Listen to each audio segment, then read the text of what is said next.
Now, sixth question. A factory produced these much cycles in the first year, these much cycles in the second year, and this one in the third year. अब क्या दिया इसमें? 3 अलग अलग years में एक factory में cycles की प्रोडक्शन दी है. मतलब उन्होंने कितने साइकिल प्रोड्यूस किए. प्रोड्यूस करना मतलब मैन्युफैक्चर करना, बनाए. कितने साइकिल्स बनाए. पहले साल उन्होंने इतने बनाए, सेकेंड ईयर इतने बनाए, थर्ड ईयर इतने बनाए. How many total cycles did the factory produced in 3 years. 3 साल का टोटल निकालना है. सिंपल क्वेश्चन है. Total you know what you will do for that. For total we do plus, we do addition.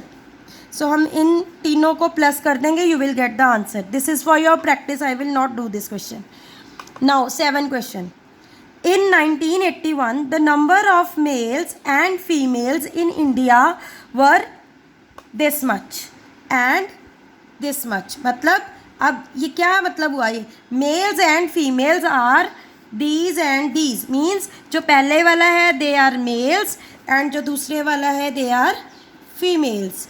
Now respectively का मतलब होता है mails जो हैं वो फर्स्ट वाले रिस्पेक्टिव हैं और फीमेल्स जो है नेक्स्ट नंबर के साथ हैं.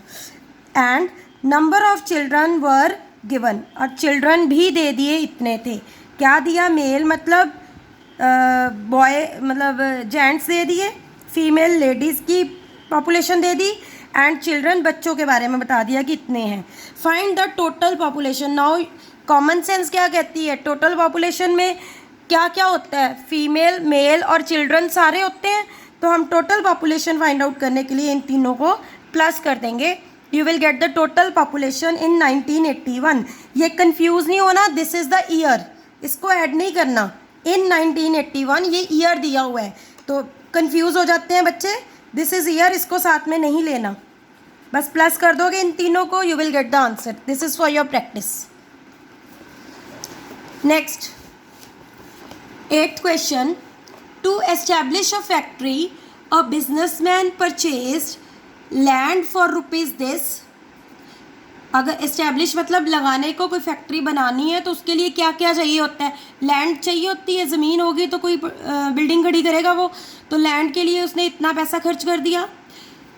Spent these much on building. और फिर उस लैंड के ऊपर बिल्डिंग बनाने के लिए इतना पैसा खर्च दिया. And imported machines worth rupees this. और उसने इतने की इम्पोर्टेड मशीन्स लाई. अब पहले उसने फैक्ट्री बनाने के लिए लैंड ली, लैंड इतने की ली. फिर उसके बाद बिल्डिंग बनाई, बिल्डिंग इतने की बनाई. और उसमें फिर मशीनें लगाई, मशीनें इतने की लगाई. How much money did he spend in all. अब टोटल उसने कितना खर्चा कर दिया. Common sense. What you will do. In all means plus. You will add all these numbers. You will get the total expenditure. Now question number 9. In a town, there are 3 public libraries. How many? 3. 3 public libraries are there. The total number of books in these libraries are this. Now see यहाँ पे बताया हुआ है कि total number of books कितनी है. This much. Find the number of books in the third library. Third library में number of books कितनी है. क्या क्या दिया है. If the first and second libraries have this and this books respectively. मतलब वही रिस्पेक्टिवली फर्स्ट वाली लाइब्रेरी में इतनी बुक्स है, सेकेंड वाली लाइब्रेरी में इतनी बुक्स है, टोटल बुक्स इतनी है. तो बताओ थर्ड लाइब्रेरी में बुक्स कितनी होंगी. अब देखो टोटल का मतलब है उसमें लाइब्रेरी 1 भी है, लाइब्रेरी 2 भी है, लाइब्रेरी 3 की टोटल बुक्स है उसमें. और टोटल में से अगर हम 1 और 2 को माइनस कर देंगे तो थर्ड लाइब्रेरी की बुक्स आ जाएंगी. मीन्स 2 स्टेप्स में क्वेश्चन होगा. फर्स्ट स्टेप में हम दोनों लाइब्रेरी की बुक्स को प्लस कर लेंगे. सेकेंड स्टेप में उसको टोटल में से माइनस कर देंगे तो हमारे पास थर्ड लाइब्रेरी की बुक्स आ जाएंगी. This I will do. See here.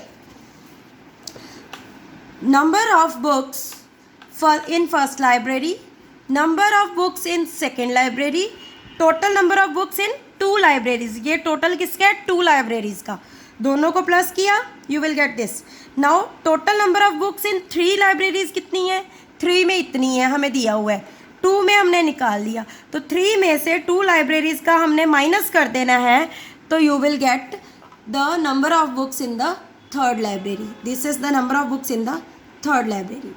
2 steps में चलेगा. स्टेप 1 में हम प्लस करेंगे, स्टेप 2 में हम माइनस करेंगे.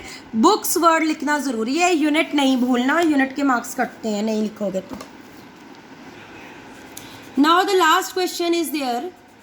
सी here we have to do the sum of 2 numbers is this. अब यहाँ पे 2 नंबर्स का सम मीन्स एडिशन, प्लस का आंसर दिया हुआ है, ये है. उसमें से एक नंबर बताया गया, ये है फाइंड द अदर वन. जब अदर निकालना होता है तो हम टोटल में से जो सिंगल नंबर गिवन है उसको माइनस कर देते हैं. ये एक्चुअली इसी लेवल का क्वेश्चन है. इसमें तीनों की प्लस दी थी, उसमें से 2 दिए थे, थर्ड पूछा था तो हमने 2 को माइनस कर दिया था. यहाँ पे 2 की प्लस दी है, उसमें से एक नंबर दिया, दूसरा निकालना है, तो जो दिया है हम उसको माइनस कर देंगे.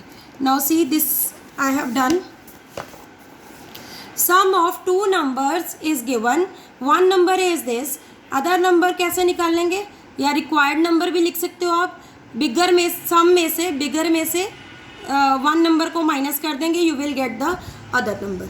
जब बाकी जो क्वेश्चंस है they are for your practice, you will do it yourself on your practice copies. और बच्चे जो भी मैं अपने हैंड रिटन सम्स की पिक्स आपको भेजती हूँ, that is for your class work and fair notebook work. And जो चीज़ें मैं स्किप करती हूँ वो ये नहीं कि हमने करनी नहीं है, वो हमने करनी है. That you will do in your practice copy. आपकी पेरेंट्स की कंप्लेंट आती है कि बच्चे काम नहीं कर रहे, you have to do that.